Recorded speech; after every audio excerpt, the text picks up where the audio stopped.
Inshallah,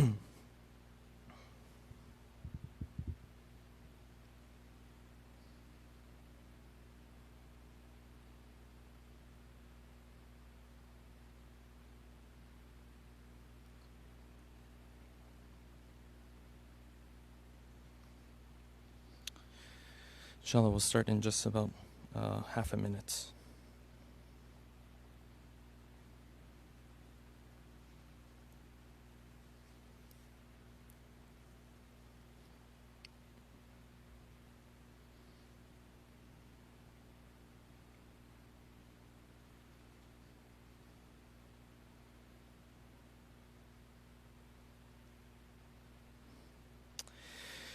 Okay, we'll go ahead and start. أعوذ بالله من الشيطان الرجيم بسم الله الرحمن الرحيم الحمد لله رب العالمين والصلاة والسلام على سيدنا ونبينا أبي القاسم المصطفى محمد وعلى آله الطيبين الطاهرين. Assalamu alaikum, dear brothers and sisters. I hope everyone is doing well, inshallah. And I hope the month of Ramadan has been going well for all of you up until today, the second or third day of Ramadan. Before we get into tonight's talk, I want to take a moment for us to recite Surah Fatiha for the marhumin of last night's program. And they were the family of Brother Munis Zaidi and Ismat Zaidi, Brother Haydar Naqvi and family, Brother Masood and Dr. Fawzia Naqvi and family, Dr. Agha and Dr. Uzma Mahdi and family, and the youth group. Also the sponsors of tonight's program, Brother Rizwan and Sister Kiran and family, Brother Sayyid Akbar and Sister Tazeen and family, Brother Hakim and Dr. Asiya and family, Dr. Akbar and Dr. Shazia Rizvi and family, and Sister Naveen Fatima and family, with a loud salawat. Allahumma salli ala Muhammad wa ala Muhammad. Bismillah ar-Rahman ar-Rahim. Alhamdulillah Rabbil Alameen. Ar-Rahman ar-Rahim. Maliki yawmiddin. Iyaka na'budu wa iyaka nasta'in. Ihdinas siratal mustaqim. Siratal ladzina an'amta alayhim ghayril maghdubi alayhim waladdallin.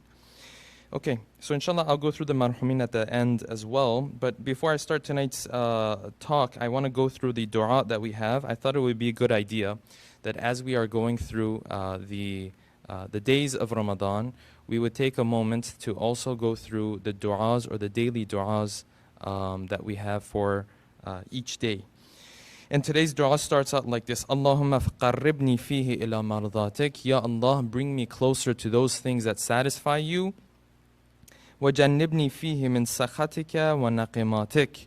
And keep me away from your anger and your wrath, وَنَقِمَاتِكَ, and the opposite of your ni'mah, the things that are not compatible with me, because they are normally a form of punishment. You ask Allah subhanahu wa ta'ala to keep us safe from that punishment. مِنْ نَقِمَاتِكَ وَوَفِّقْنِي فِيهِ لِقِرَاءَةِ آيَاتِكَ, and give me the tawfiq and the opportunity to recite your verses. برحمتك يا أرحم الراحمين. We pray to Allah subhanahu wa ta'ala that He grants us this dua, inshallah. Recite a salawat, please. Allahumma salli ala Muhammad wa ala Muhammad wa ajil fajr. Okay. So, for those who were with us today, salamun alaikum to everybody who's joining the YouTube chat. For those who were with us yesterday, we started discussing the story of Yusuf alayhi salam. We said in the story of Yusuf, it's one of those stories that's all of it is mentioned in one surah of the Quran, but what you do find is that the story is, the name of Yusuf alayhi salam is repeated in multiple surahs of the Quran, because Allah subhanahu wa ta'ala wants to remind us of what happened to Yusuf and the overall theme of his story. Okay. And then we said that there are certain differences that you find between the Bible and the Quran. We said some of these differences are smaller differences. They're not much of a big deal. Some of them we said, no, they are a big deal. Some of them have theological implications. And we said one of the roles that our imams played during this whole time, during the time after the wafat of the Prophet, is that they were there to make sure that this pure stream of Islamic knowledge, whether it has to do with the stories of the prophets, the stories of the creation, all of these different stories that we have, they were there to make sure that these stories are not altered and they are not changed both in the form of exaggeration and also in the form of taking away the status of prophets. Right? We said if you take away the status of prophets, then you have nothing left for you in that religion. And unfortunately, you do find that in some religions where their books talk about, for example, Nuh alayhi salam, Prophet Noah, being intoxicated, for example, or Ibrahim wrestling with Allah subhanahu wa ta'ala, or in the story of Musa alayhi salam, which is what we mentioned yesterday, that Musa did not even want to go and save Bani Israel. He asked Allah subhanahu wa ta'ala to send somebody else instead of him. He says to Allah subhanahu wa ta'ala in the Bible that may Allah subhanahu wa ta'ala, he asks him, can you pardon me? And can you send somebody else instead of me? And Allah subhanahu wa ta'ala got angry with him. Once you rip away or strip away the high status of a prophet from him, this religion no longer has anything that you can trust. Because if a religion has a prophet or speaks of a prophet, that prophet will disobey Allah subhanahu wa ta'ala. He will not take on the mission that Allah subhanahu wa ta'ala puts on his shoulders. Well then, who are you supposed to trust at this point? Right? And who is that peak of purity that you're supposed to look up to? Who is your role model? It seems as though, according to these books, that even the prophets were making mistakes. Even they were making sins. So what is there to be expected from someone like you and me? And alhamdulillah, we don't have that problem within the Islamic heritage. We said in the story of Yusuf alayhi salam, there are differences and contradictions like this between the Bible and the Quran. Some of them are minor, like the detail we mentioned, that Yaqub alayhi salam in the Bible, he is the one who sends Yusuf after his brothers. Whereas in the Quran, and we will go through this today if we have a chance, it is Yaqub alayhi salam who's trying to hold back. The brothers keep asking, the brothers keep pleading to take Yusuf with them. Okay, these are minor differences. And then we said there are major differences. One of the major differences was that when the brothers of Yusuf came back to Yaqub alayhi salam, and they told him that Yusuf is dead, the wolves attacked him and he's dead now. In the Bible you read that Yaqub alayhi salam, he bought this. And he said, I will never join my son until we see one another inside of the grave. In other words, my son is dead. The only time I will be able to be joined again or gather again with my child will be inside of the grave. And we said this doesn't make sense with the status of a prophet, because essentially this foretelling, this foreseeing of the future didn't even come true. We know, all of us know in the story of Yusuf, that Yusuf later on got a chance to actually meet with Yaqub. So this doesn't match so much with the status of a prophet. Okay, having said all of that, we moved on. We went through the first couple of verses in which Yusuf alayhi salam, at the age of 9, he approached his father. He said, I've seen this dream. There are 11 stars, the moon and the sun. All of them, they are essentially prostrating to me. They are doing sajda to me. What is the meaning of this dream? Yaqub alayhi salam, the first thing that he did before even interpreting the dream of Yusuf, he said, Ya bunayya la taqsus ru'yaka ala ikhwatik.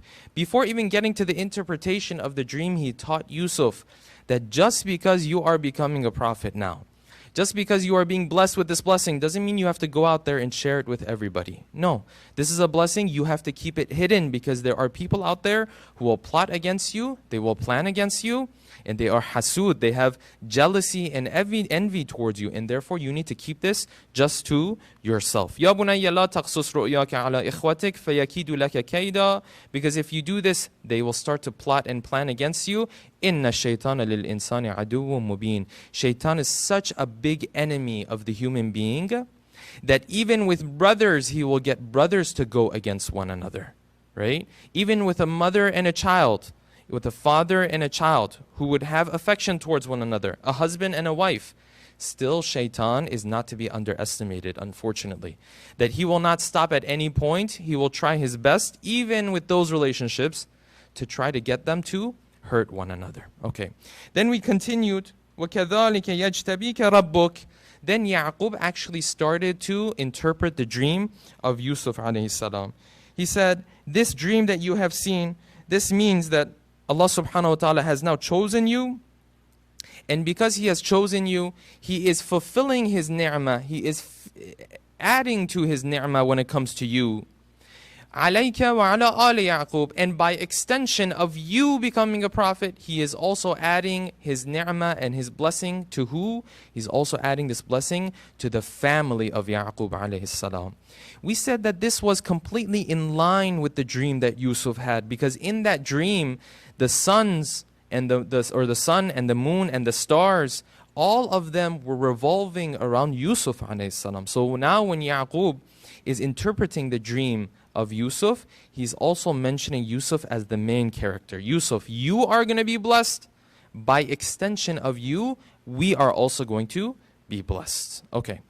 Then we moved on to this line in which the Quran says, and this line we mentioned that is a line that a lot of us may not fully understand, that the Quran says, وَيُعَلِّمُكَ مِن تَأْوِيلِ الْأَحَادِيثِ. Yaqub adds that another thing that Allah subhanahu wa ta'ala has blessed you with is the science or the interpretation, the knowledge of ahadith. Now, we mentioned the point here and we stopped here essentially, so I'm going to continue from this point onwards. Normally when we talk about the story of Yusuf alayhi salam, there are two main characteristics of Yusuf that can come to our mind. There are two main attributes of Yusuf that stand out more than anything else. The first is his beauty, his attractiveness. And we'll talk about how that actually played out in his life. There is a huge lesson to be learnt from the beauty of Yusuf alayhi salam. Big, big lesson. Not a lesson just for those who are good looking, right? There's a lesson for them. There's a lesson that goes beyond that. Even for people like myself, may not be good looking. There's a lesson in that for us to learn as well. We'll get to that later on. That's the first attribute, the first characteristic that people normally know Yusuf by. The second characteristic that people know him by was his interpretation of the dreams. Now, this characteristic, where are we getting this from? We are getting this from this part of the verse of the Quran, وَيُعَلِّمُكَ مِن تَأْوِيلِ الْأَحَادِيثِ. Also, in addition to this, the fact that you find in many parts of the story that Yusuf alayhi salam, he is interpreting dreams for the people around him. Okay, that's where we got it from. But Allama Tabatabai makes a very beautiful point here. He mentions a very beautiful point. Pay attention so that you will understand what is being said exactly. He says that in the verses of the Quran, when Allah subhanahu wa ta'ala says, وَيُعَلِّمُكَ مِن تَأْوِيلِ الْأَحَادِيثِ, that Allah subhanahu wa ta'ala is going to teach you from the interpretation of ahadith, he says this was not just the interpretation of dreams. This was the interpretation of the different events that take place in Yusuf's life. Pay attention, brothers and sisters. It's not just the dreams. Dreams are events and incidents that take place while you are asleep. And these in the verses of the Quran, particularly in the story of Yusuf alayhi salam, are referred to either as ahlam or ar-ru'ya. But Allah subhanahu wa ta'ala is not saying min ta'wil al-ru'ya or min ta'wil al-ahlam. He's saying min ta'wil al-ahadith, the things that happen, the incidents that take place. Now, then Allama Tabatabai mentions this, and it's very beautiful. He says the reason why we know this is because other than interpreting dreams, Yusuf alayhi salam also had this other ability where he could sometimes tell what something was going to lead to. In other words, he could sometimes tell the future. Sometimes he could see the cause of something. Sometimes he could see what something was going to lead to. Now, where do we have this in the story of Yusuf alayhi salam? Later on, when Yusuf goes into prison, right, he rejects the suggestion of Zulaykha. He goes into prison. When he's into prison, people come to him. Two people come to him. They have that dream. Each one of them has their own dream. And they ask Yusuf for Yusuf to interpret the dream for them. What does Yusuf tell them? He says, قَالَ لَا يَأْتِيكُمَا طَعَامٌ تُرْزَقَانِهِ إِلَّا نَبَّأْتُكُمَا بِتَأْوِيلِهِ. He says, I will interpret your dream, which is the main characteristic that we know Yusuf by. But, he says this, he says, I will interpret your dream before they even bring the food for you. What does that mean? That means he knows of the future. He knows of certain incidents happening in the future. So his knowledge is beyond just dreams. And as we will continue in just a couple of verses further down in this story, when Yusuf alayhi salam is being placed inside of the well by the brothers, right?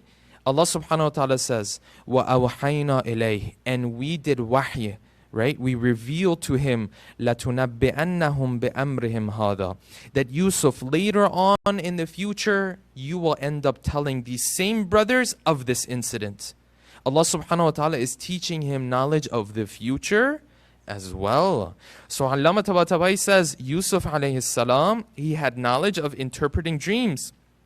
That is true, but his knowledge went beyond that. He had even more than that. He even had knowledge of some of the incidents that were going to happen. He even had knowledge of what was the cause of certain things and what certain events were going to lead to. He knew that when he was going inside of the well, that later on in his life he would have a moment where he would be telling his brothers about this incident. And that's where we read in Surah Yusuf, قَالَ هَلْ عَلِمْتُم مَّا فَعَلْتُم بِيُوسُفَ وَأَخِيهِ إِذْ أَنْتُمْ جَاهِلُونَ. Do you guys remember what you did to Yusuf before, when you all were ignorant?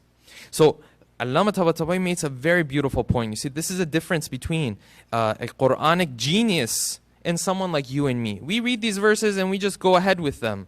A Quranic genius, he takes the time to really delve into these verses and see what is actually being said. So Yusuf alayhi salam was granted even more than that. Okay, moving on from that, the last point I will mention about this verse, because I want to move on next to what the brothers had to do now that Yusuf had this dream. What were they going to do? Before I move on to that, another point on the side is this, that as much as we know Yusuf alayhi salam as the one who interpret dreams, and we say, oh, he was the one who was blessed with this blessing. Well, before Yusuf can know that he is going to be given the knowledge of interpreting dreams, who's interpreting his dream? Yaqub alayhi salam is interpreting his dream. So Yaqub alayhi salam already, he has this knowledge. So this is not something that is only there for Yusuf alayhi salam. No, Yaqub also, he's a special servant of Allah subhanahu wa ta'ala, and because of that, he also has the knowledge of the interpretations of dreams. Otherwise, how is it that when Yusuf at the age of 9 comes and asks Yaqub all of a sudden so eloquently tells him, oh yes, this is what's going to happen. Allah subhanahu wa ta'ala has chosen you, He's going to teach you all these different things, He is adding to your blessing all these different things. That means Yaqub alayhi salam also knew the interpretation of dreams. So Yaqub is not any normal person. No, he himself is of a very lofty status as well. Recite a salawat, please.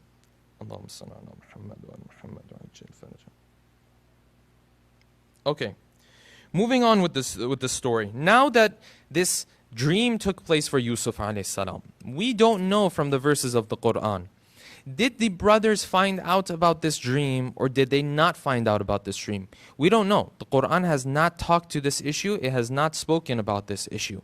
Nonetheless, the brothers of Yusuf, they got together and they had a little bit of a discussion amongst themselves. إِذْ قَالُوا لَيُوسُفُ وَأَخُوهُ أَحَبُّ إِلَىٰ أَبِينَا مِنَّا. They got together, they said, we have a problem. Yusuf and his younger brother Binyamin, who were from the same mother as opposed to the other brothers, they said, our father, he loves them too much. Okay.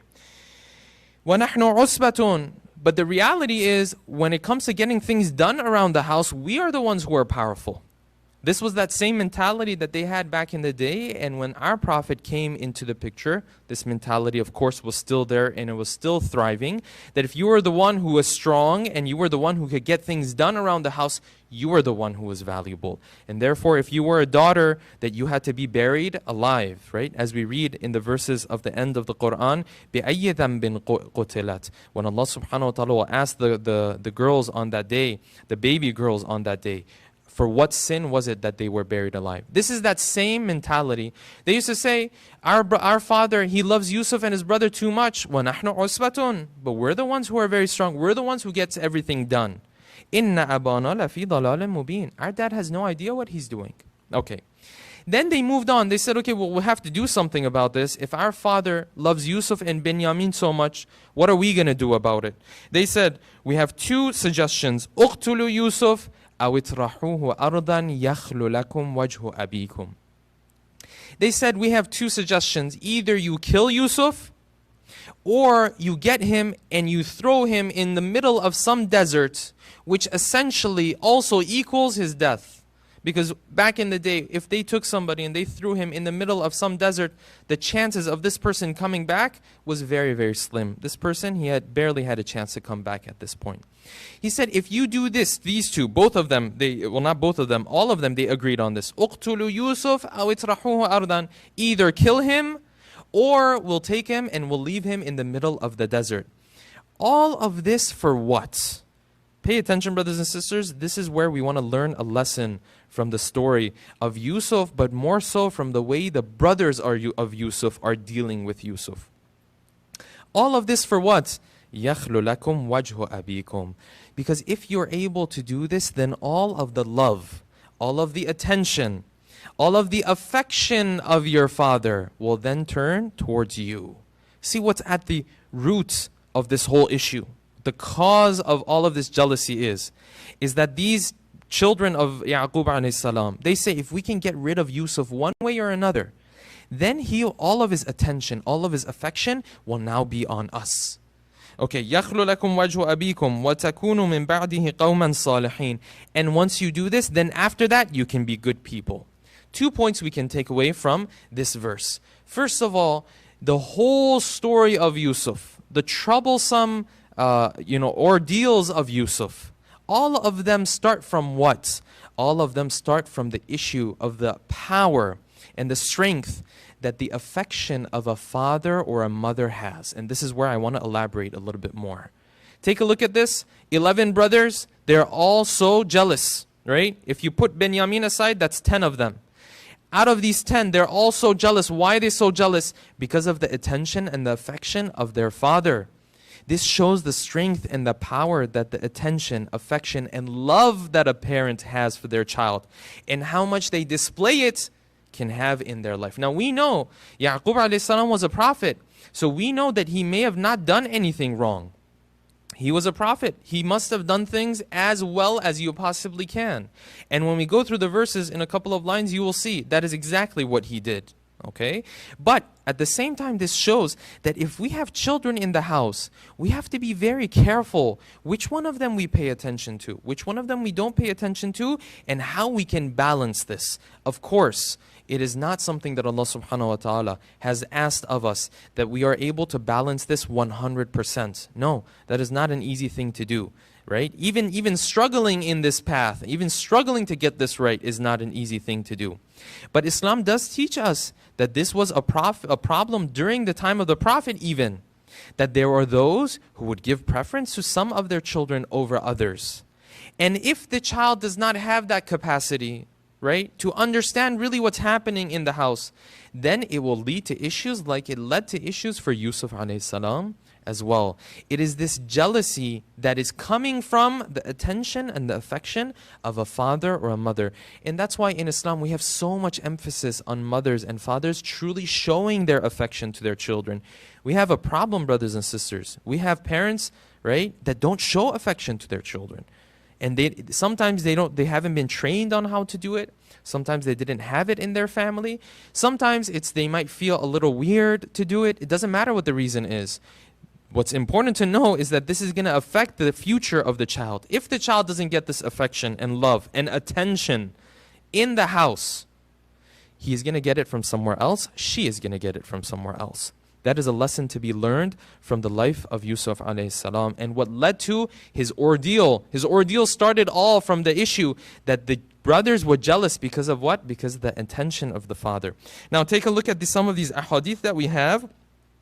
That the Prophet says, we know that famous story that a person came to the Prophet, he saw the Prophet kissing his grandchild, and he turned to the Prophet, he said, I have a child at home, I've never kissed them. And the Prophet said, Man la yarham la yurham, the one who doesn't show mercy to the youngsters or to anybody else, la yurham, Allah subhanahu wa ta'ala will not show mercy to him either. Okay, we have multiple ahadith like this. In another hadith, the Prophet says that when a father or a mother, when they kiss their child, when they show affection and attention, these two are different from one another, brothers and sisters. You can love your child and still have no attention to show them. These two are different and both of them are necessary. The hadith says that when you kiss your child, كَتَبَ اللَّهُ لَهُ حَسَنَةً, that Allah subhanahu wa ta'ala writes down a hasana for this individual. And then the hadith go on to say that Allah subhanahu wa ta'ala, Inna Allah ta'ala yuhibbu an ta'adilu bayna awladikum hatta fil qubul. Allah subhanahu wa ta'ala would like for you to show justice when it comes to showing attention for your children, hatta fil qubal, even when it comes to kissing your children, right? Even when it comes to showing affection to your children. Now, again, this is easier said than done. I'm not here to say that this is something that you can flip a switch and it will happen. No, these are difficult things really in the practicality of life. Because life isn't black and white. Life comes with so many ups and downs. It's not an easy thing to do, but we have to strive. We have to be aware of this at least and try our best to inshallah create this, this equal atmosphere within the house. Right now we have children in the house. They might be girls, daughters. They might have to fast. A boy who's might be 10, 11, 12, technically he doesn't have to fast. How do you bring this equal environment and atmosphere into the house, right? This is not easy. It's difficult, but inshallah if we strive, Allah subhanahu wa ta'ala will help us in this regard. This part of the verse shows that the one thing that the brothers of Yusuf were yearning for, and we know Yaqub didn't do anything wrong, but what they were still yearning for was the attention and the affection of their father and their mother.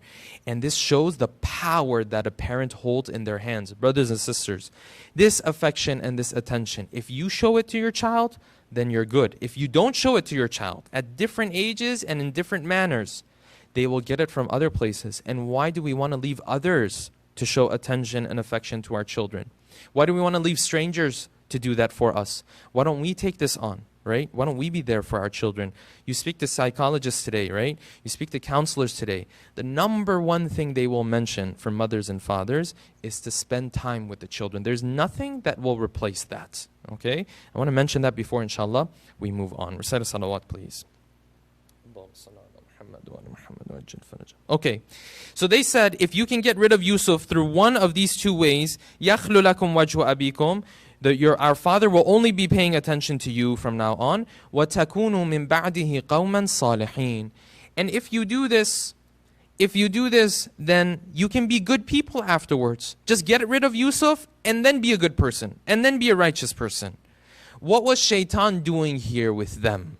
Shaitan was doing the same thing that he does every single day. He gets people to do haram. He gets people to kill the Yusufs of the world. And then say what? Don't worry, you'll do tawbah tomorrow. There's no problem. If they had thought to themselves, even the brothers of Yusuf, if they had thought to themselves that we would do this to our brother and then we would not repent, they wouldn't even dare think of such a thing. They wouldn't dare do such a thing. But when Shaitan comes and places this thought in their mind, that listen, go ahead and do this, but right when you do it, then do tawbah.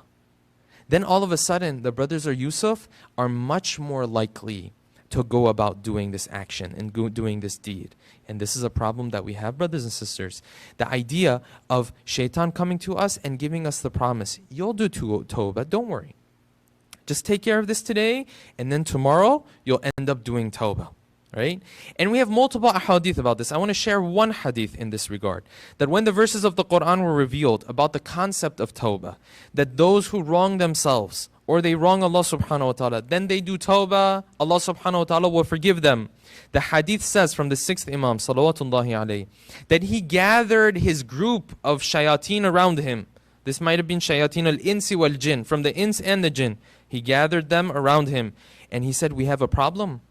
This verse makes it such that anytime any of these human beings do anything wrong, if they do tawbah, they will go back to having a clean slate. Well, what am I supposed to do now? And every one of his quote-unquote students came up with their own solution to this problem. One of them said, we should do this. He said, no, that's not going to work. He'll still do tawbah. Another one of them said, we'll do this. He said, no, that won't work. He'll still do tawbah. Then one of them rose up and he said this. He said, I know what to do. You will give them the promise of tawbah, but they will just keep delaying it. That way they'll never actually do the tawbah to end up with a clean slate. And Shaitan said, this is what we need to do. He said, what we need to do is to promise them that the tawbah is right around the corner. And here's the thing, brothers and sisters. When you look at the story of Yusuf alayhi salam, did the brothers of Yusuf end up doing tawbah after they got rid of Yusuf? Think about this for a second. The answer is no. In fact, the brothers of Yusuf, for years and years, they could see their father crying, mourning, almost dying in front of them. And still, they never told their father that our brother is not dead. They never went to their father and told Yaqub to forgive us. They never did that.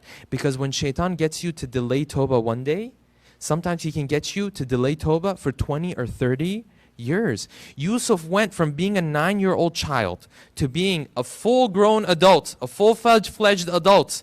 And still the brothers of Yusuf are not doing tawbah.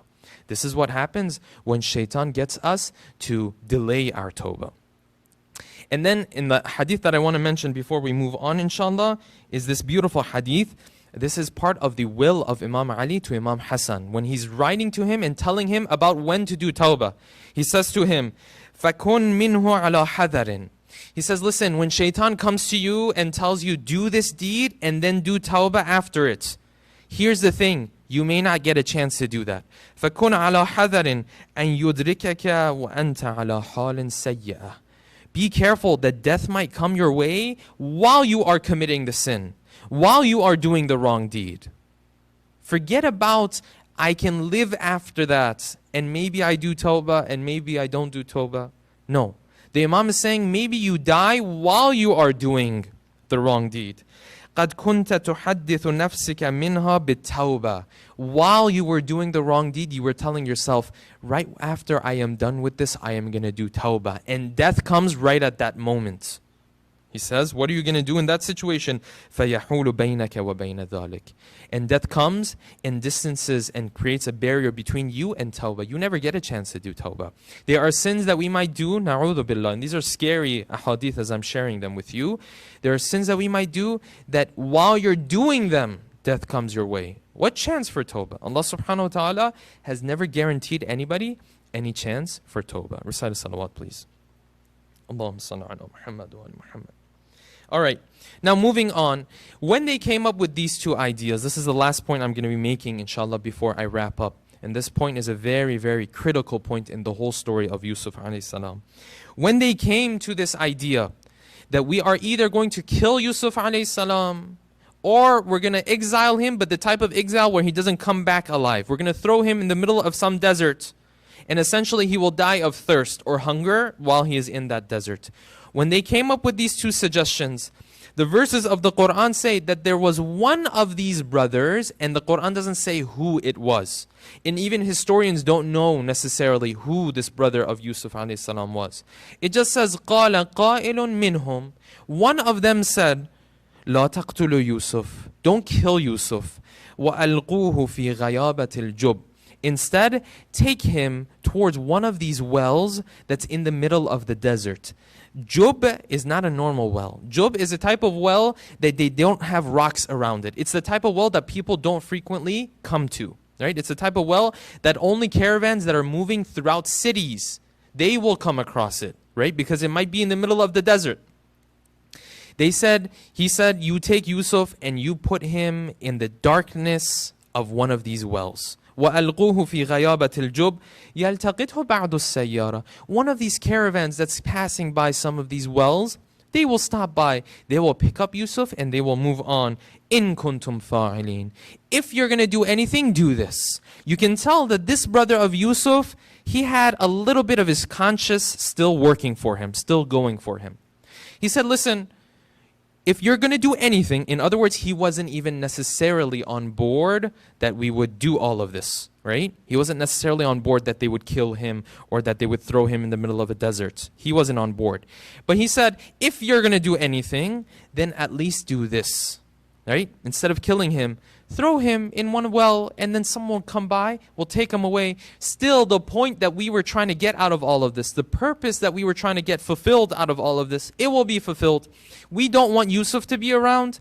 If you don't kill him or you don't put him in the middle of the desert and a caravan comes and picks him up instead from the bottom of a well, still the purpose that we were after will be fulfilled, which is that Yaqub will be all for us now. We will be the point of his attention and his affection. Okay, what can we learn from this, what's happening here, brothers and sisters?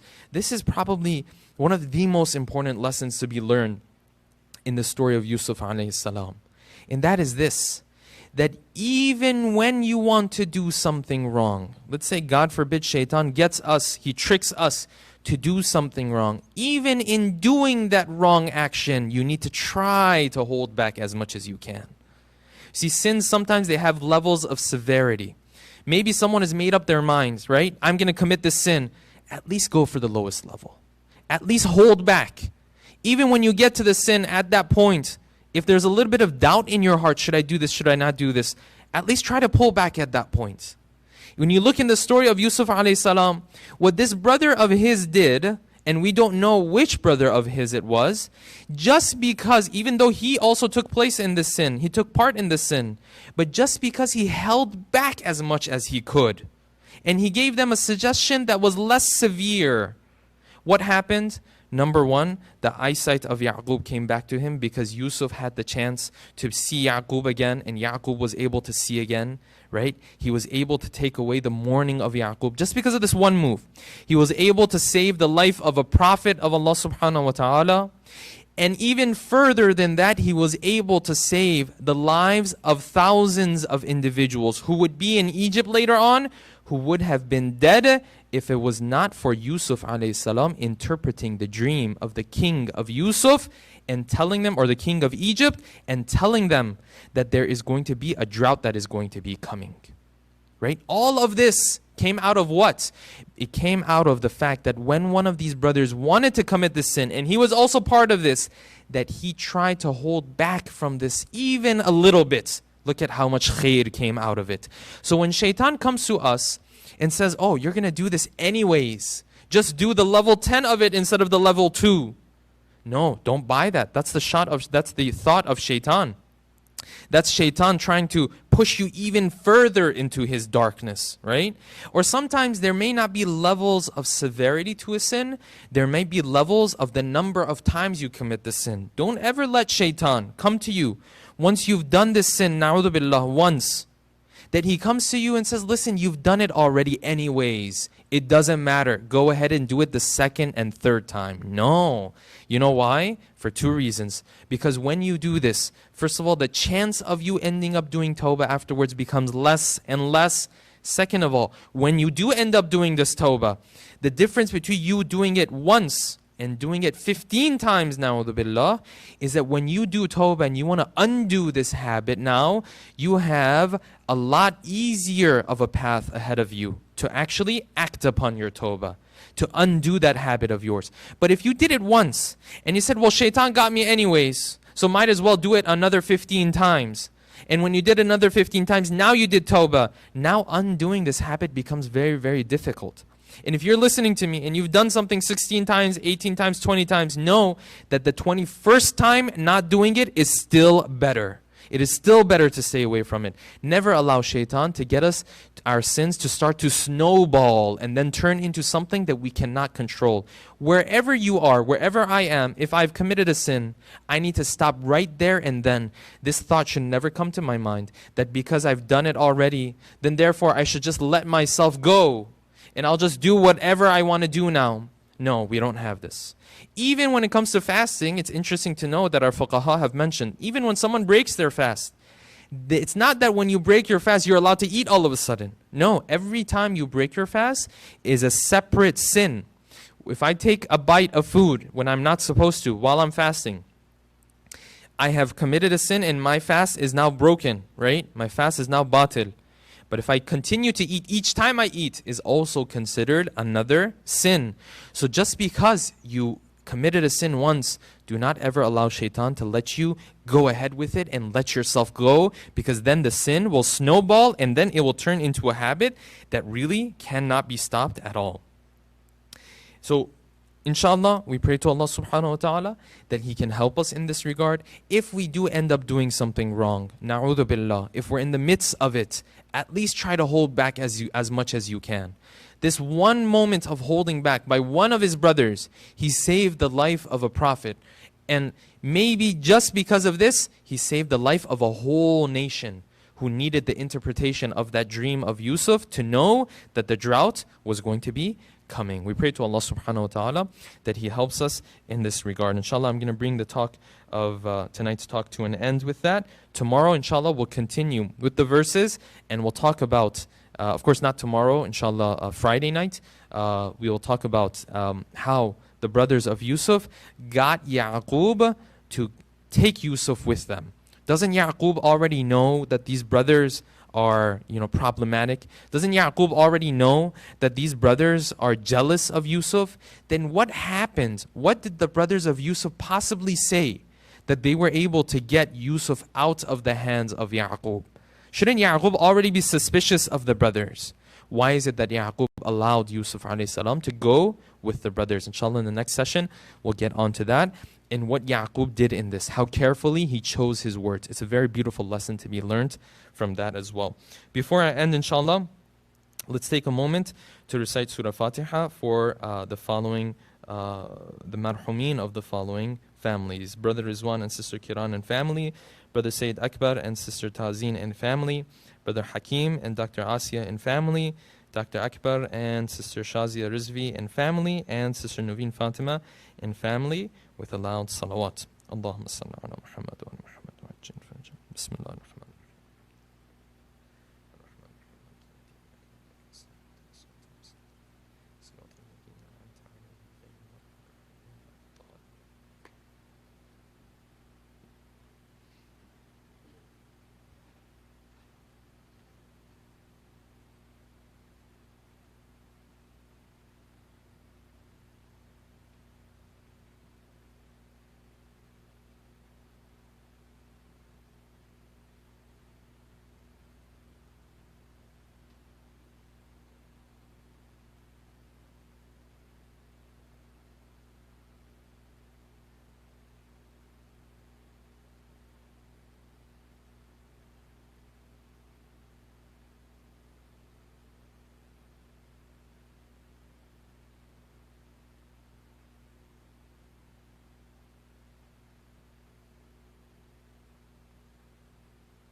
سبحان الله والحمد لله ولا إله إلا الله والله أكبر.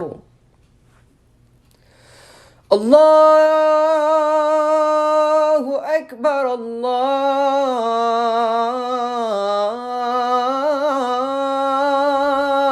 أكبر.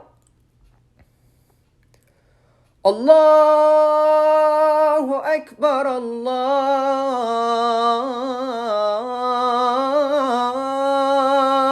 أكبر.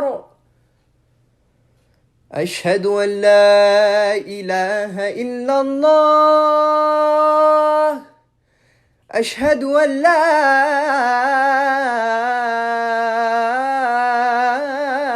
إله إلا الله.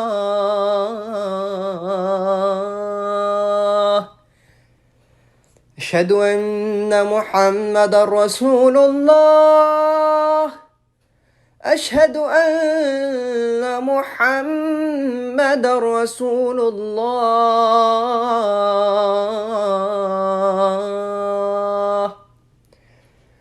أشهد أن عليا ولي الله.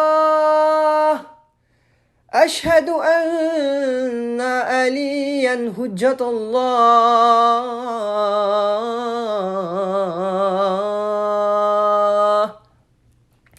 حي على الصلاة. حي على الصلاة.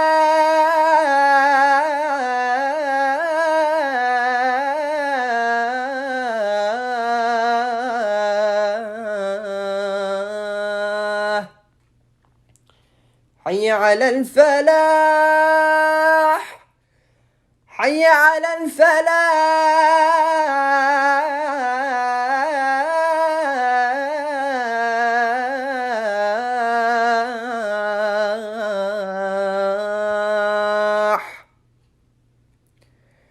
حي على خير العمل.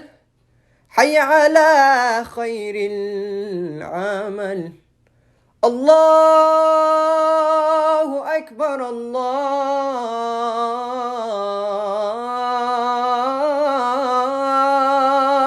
أكبر. لا إله إلا الله.